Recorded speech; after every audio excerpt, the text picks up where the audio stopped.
Mr. Ngatia, there is this thing called reform in Kenya, which have already been conducted. And there are several people who are taking credit for the reform movement. In fact, there is a competition as to who is a good reformist and who is a bad reformist.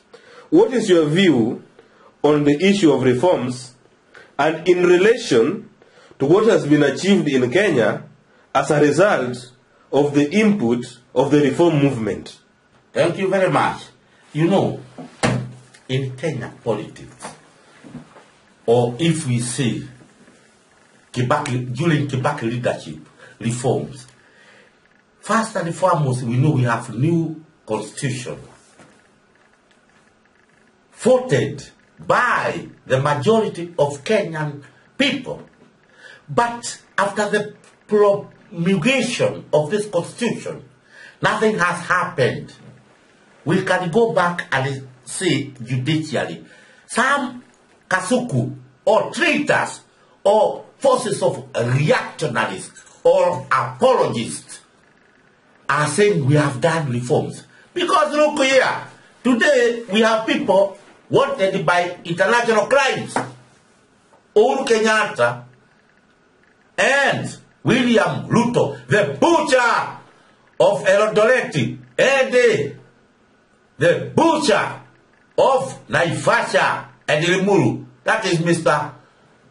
Uhuru Kenyatta and William Ruto. Believe me, that's not reforms.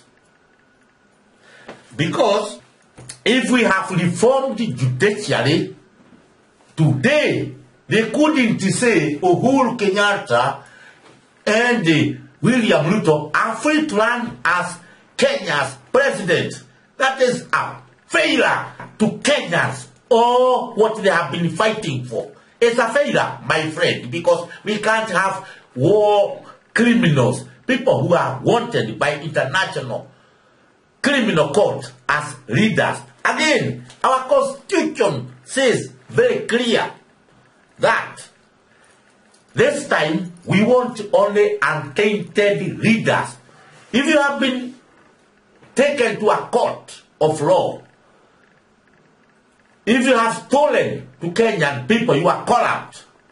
If you have killed somebody, you should not stand and be elected. We wanted only free men, clean people who have never been tainted. Today is a failure. Our judicial system has failed because there is no will from the executive, that is the president, and the parliamentarians. Again, integrity. The Constitution, there is chapter 6 that talks very clearly about the integrity. Clean people, only clean people should lead in Kenya. But today, they have bypassed that.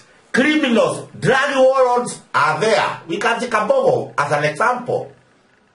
Waboi Mele Waboi as an example in Odaya. They are starting. Who allowed them to start? And they are criminals. Or they are not cleared. Who allowed Uhuru Kenyatta and William Ruto to stand before they are cleared by the Hague, the International Criminal Court in Hague? Come to the police reforms. Believe me, it was 2 weeks ago. Kibaki waits when only Raila Odinga. When Raila Odinga flees or is outside the country, Kibaki appoints Kikuyus. This is something that has been going on and on and on and on, recycling. Then the latest one is the promotion of police.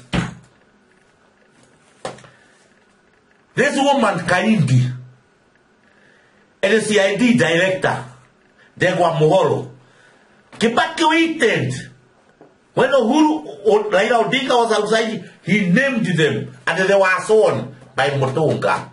These are rejects, believe me, because Mohoro When he was vetted, the vetting board found out he's a criminal involved in every deal, criminal deals in Kenya. The same case applies to the other two.